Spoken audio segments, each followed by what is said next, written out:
Upravo se nalazimo u backstage sa legendarnim ličem Blackmore'om i njegovom suprugom Candice, koji će nam upravo reći par riječi o koncertu, njihovom prvom koncertu na ovoj turneji koji su održali posebno u Zagrebu. Hello and welcome to Metal Eye. Welcome to Zagreb for the first time. It's nice to see you here. Yes, thank you.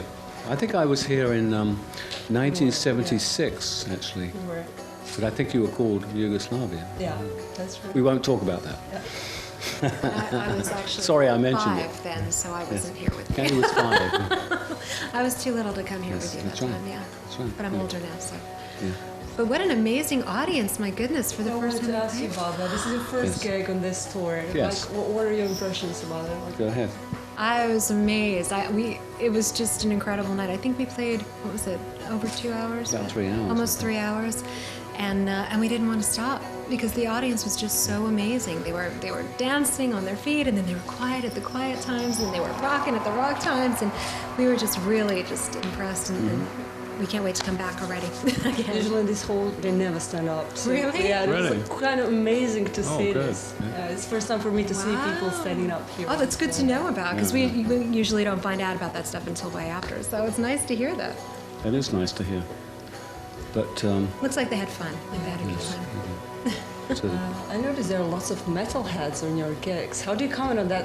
Does that happen in other countries as well, or just no, here? usually the metalheads have gone their way. When we first started this type of music, we had a few people left over from the Purple days, Rainbow. But now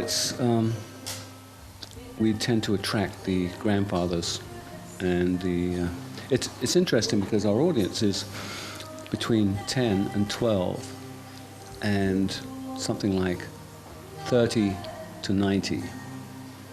We don't appeal to the angry youth because we're not angry enough on stage. But I think we can do without that.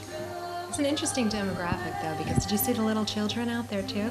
So you see little kids who still want to dress up, and you know, there's little fairy girls and princesses and Robin Hood, you know, little boys, and then their parents, the mothers, like it because it's a female singer and it's more romantic visuals, and then the father likes it because of his name and because, of course, you know, the Blackmore brilliance, whether it's on Hurdy-Gurdy or electric or acoustic guitar, and he'll play all of those things. Or tubas. And then their parents like it because it's melody. There's a lot of melodic content to it. So it kind of bridges a gender gap between men and women, and it bridges the demographic between all kinds of ages. So it's nice to see that.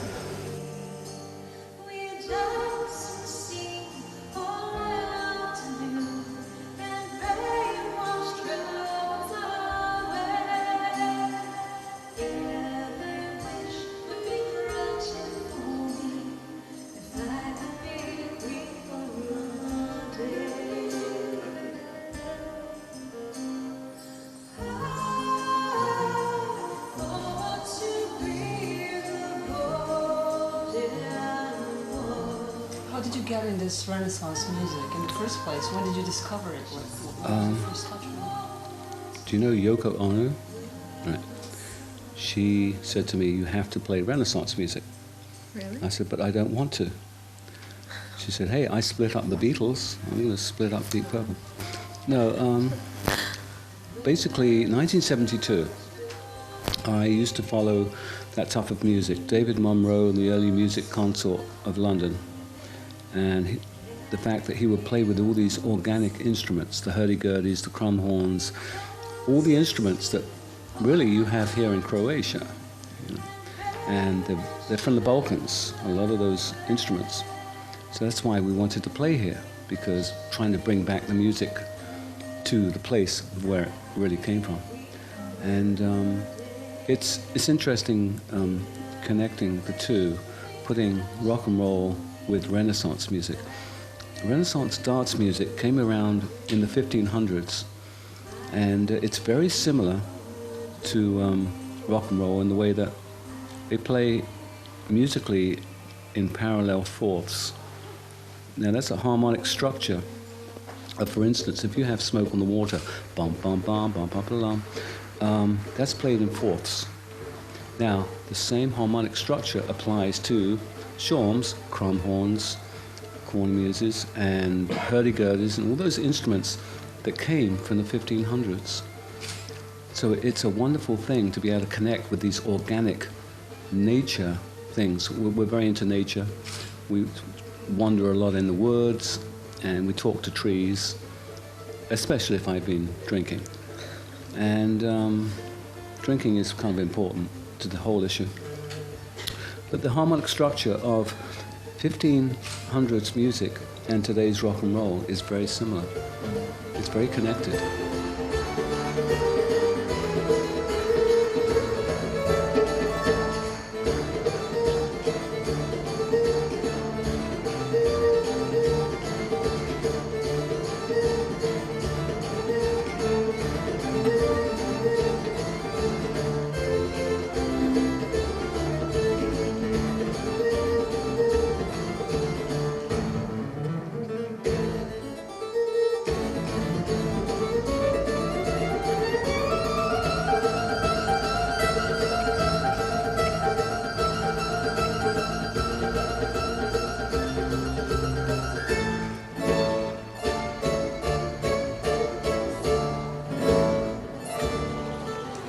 To get instruments? I mean, do you get them in antique shops or do you like order them? Or? Well, hurdy-gurdys I get from Germany, and most of our shawms we get from Germany. But you probably have them here too, in Croatia. It's just that most music shops just sell guitars, because guitars are trendy. Yeah, you know? yeah. One day, shawms will be trendy. And you'll see nothing but shawms and woodwinds and no guitars. Right? Then you'll be happy. Yeah. Right. I mean, we've all heard the guitars and guitars. It's becoming a little bit boring. We have to hear some different music, different ideas, different instruments. The hurdy-gurdy, for instance, the one you play with the handle, and it's a very organic instrument. That was that came about in the 1300s, actually. And these instruments are wonderful instruments if you play them correctly. You could put a hurdy-gurdy through a wah-wah pedal and you could sound like Jimi Hendrix. I kind of thought of that. If you want to sound like Jimi Hendrix. You know, but that's been done. So. Carry on. Where did you learn to play those, especially you play woodwind instruments? Yeah. Where did you learn that? I just taught myself, actually. It was out of necessity. Yeah. Because he's such a fan. I mean, you would think because he plays guitar that he would be more into the lute, but instead he really likes that bombastic pageantry sound of all of the Renaissance and medieval woodwind instruments. So what he used to do was, as we were traveling throughout the world, we'd go into some music shops, maybe in Czech or places where, because of course you can't get the stuff where we're from. They don't have them, you know, in Long Island, New York. So America has Britney Spears. We're very proud. But the thing is, like, we would go into England, into Bradford and places and collect these shawms and Rauschweifs and things. And he loved the way they looked, and they would hang on the wall collecting dust. And we would have to hire session players to come in if we wanted these kind of sounds on our albums.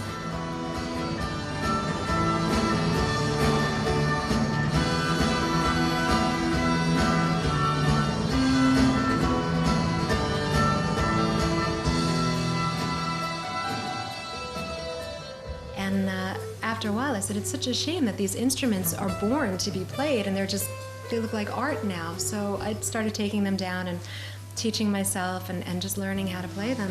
And luckily, it came relatively easily. And you have to learn about the different reeds and the different fingerings. Oh, okay, hi. Did you have a question? Yes. And what first got you interested in Renaissance music? Yoko Ono. Yoko Ono. You know, she broke up the Beatles, and then that was it exactly. But you did a long set tonight. Do you usually do a long set? Actually, I'm going back rewind. What got me into Renaissance music is I had never heard Renaissance music before I met Richie, and it's all he plays around the house. He won't let me listen to any other CDs. I'm not allowed to. He has thousands of Renaissance and medieval CDs around the house, so He's completely, slightly obsessed. He's got me blind. That sounds a little bit boring. No, actually, it's interesting music because we don't get a lot of that at home where we live, so it's interesting. I heard that Richie does a lot of cleaning around the house with a Hoover. He absolutely does. Richie's other obsession is to vacuum. Yes, so that's the... Am I ruining your image by saying that? No, yeah. You had to get that out there, right? You wanted to come out of the closet about the hoovering? Yes. Okay. That's actually why I married him. That's the real reason. It wasn't the guitar and it wasn't the rest of it. It was because he vacuums the house obsessively. Very clean, and I love that about him. Hello, this is Candice Knight, and this is... Richie Blackmore from Blackmore'S Night. Wait a second. Yeah, something like that. I do like to clean the house. Do you clean the house? I do. I do. I thought your husband did. No, he doesn't do much. What about your dog? I don't have a dog. Oh, you should get a dog. I will get a dog. I promise I will get a dog. That's advice from you. What do you think of this? Is that good? You close in on that? Sparkly? They're actually Sparkly mine. stuff? Sparkly stuff. So I borrowed it. Candy wears them on stage. It's a good thing you can't fit into my high heel shoes. You'd be really in trouble. Hello, this is Richie Blackmore, and This is Candice Knight of Blackmore'S Night. you're watching... Metal Eye on Zagreb 1. That's incredible.